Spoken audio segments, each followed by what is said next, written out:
الزمالك بيطلق عليه من فترة كده، من حوالي 30 35 سنة 40 سنة، لا والله 50 سنة، انه مدرسة الفن والهندسة. خلينا نمسك كلمة مدرسة بس.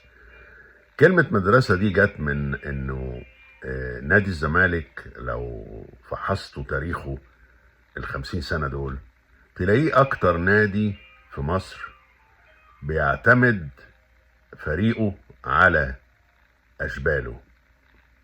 فريقه الكبير بيعتمد على اشباله، والاشبال من كتر ما هي كويسه او من كتر عددها بتتوزع اجزاء منها على الفرق الاخرى. تلاقي في البنك الاهلي، تلاقي في سيراميكا، تلاقي في الاتحاد السكندري، وهكذا يعني.